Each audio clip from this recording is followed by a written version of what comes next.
যশোর জেলার ঝিকুরগাছা উপজেলার লাউজনি গ্রামে এক ভাই লেয়ার মুরগি পালন করে একই খরচে 3টি ফসল উৎপাদন করে সে হয়েছে স্বাবলম্বী।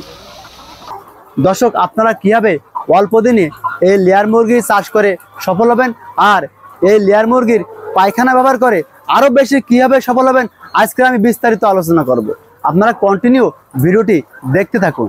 আমরা এই লেয়ার মুরগি চাষ করে কিভাবে অল্প দিনে সফল হব। লেয়ার মুরগি হোক আর ব্রয়লার মুরগি হোক, যে মুরগি হোক, এখন বর্তমানে লোকাল শেডগুলো সব কোটিপতিদের কারণে এই ধরনের শেডগুলো সব মার খেয়ে গেছে। এদের এক একটা শেড দেখাতে 50,000 60,000 মুরগি। এই জন্য লোকাল এদের পুরো বাজারটা নিয়ন্ত্রণ করে না, এদের কারণে লোকাল শেডগুলো মার খেয়ে গেছে, যার কারণে। কিন্তু আমার এই হিসাবটা একটু আলাদা। আমি আমার এই মুরগি এদের ডিমে যদি লাভ না হয় তো আমার লসের কোনো প্রশ্ন নেই। কারণ হচ্ছে আমি এই মুরগির এই যে বিষটা, যে পায়খানা, এটা দিয়ে আমার আরও দুটো প্রজেক্ট চলে। একটা হচ্ছে মাছ, একটা হচ্ছে চাষ। এটা আমি মাছে, আমার পুরো মাছের 20 বিঘার উপর জলাকার। আচ্ছা, আমার কয়েকটা পুকুর আছে, তাতে সম্পূর্ণ এইটা দিয়ে চলে। মানে এই মাছটা পায়খানা দিয়ে আপনি ওখানে খাদ্য তৈরি করেন? হ্যাঁ, এইটা দিয়ে এটা ছোট মাছ ছাড়ি, আর এরকম বড় মাছ বিক্রি করে মাছখানে আমার কোনো খরচ নেই, সম্পূর্ণ এটার উপরে আমার এই মাছটা বিক্রি হয়। আচ্ছা, প্লাস এইটা যখন এটা আমার যখন অতিরিক্ত যেটা থাকে, এটা দিয়ে আমি ব্রয়লারের লিটার কিনে আনি এবং অটোমেটিক ছাই কিনে গোবর সার কিনি। এগুলো দিয়ে এই ডাইরেক্ট এই যে আমার যে মুরগির যে পায়খানা, এটা আমি ওটা দিয়ে তৈরি মিক্স করে রোদে শুকাই, এগুলো আবার জমিতে দিই। যেগুলো আমার এই জমিতে যে কলাগুলো আছে, আমার কোনো ঘিরে পাড়ে, পুকুর পাড়ে যত কলা আছে, এই সম্পূর্ণ কলা, পেঁপে, এগুলো আমার এইভাবে এইগুলো দিয়ে তৈরি হয়। জৈব সার তৈরি করে? জৈব সার দিয়ে তৈরি হয়, মানে এগুলো জৈব সার তৈরি, আমার রাসায়নিক সার ব্যবহার করা পড়ে বেশিটা।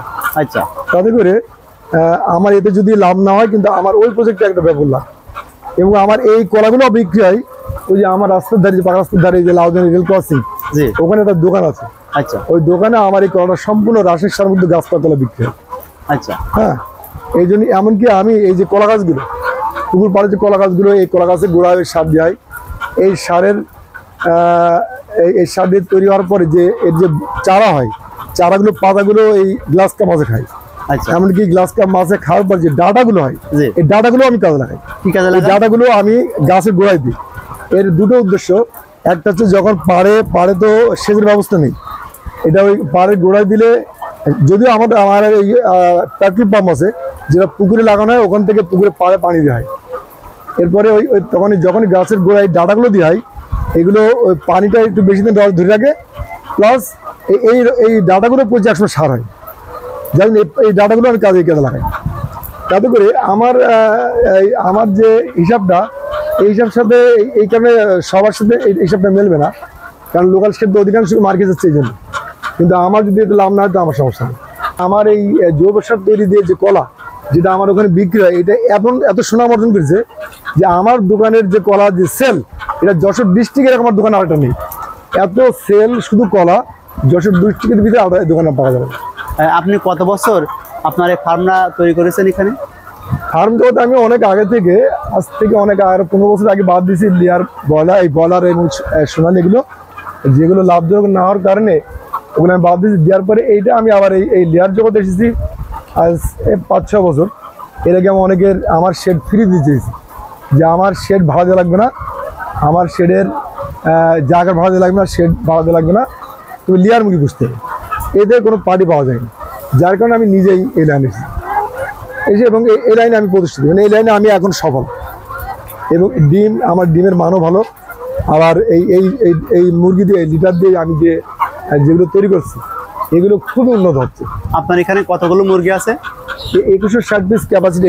দুটো শেড আছে, দুটো এক একটা শেডে 2160 পিস কিনবে। আচ্ছা, প্রতিদিন এখান থেকে কতগুলো ডিম সংগ্রহ করতে পারেন এখান থেকে? এটা পার্সেন্টেজ, ডিমের পার্সেন্টেজ তো সবসময় একরকম থাকে না। আনুমানিক যখন প্রথম দিকে মুরগির বয়স কম থাকে, তখন দেখা যাচ্ছে 95-96% প্রোডাকশন হয়। এরপর আস্তে আস্তে কমতে থাকে। একবার যখন বয়স বেশি থাকে, তখন এটা সবাই জানে, যারা লেয়ার মুরগি চাষ করে, এটা জানে যে এটা কিভাবে কি হয়। আর বছরে কয় মাস ডিম দেয়?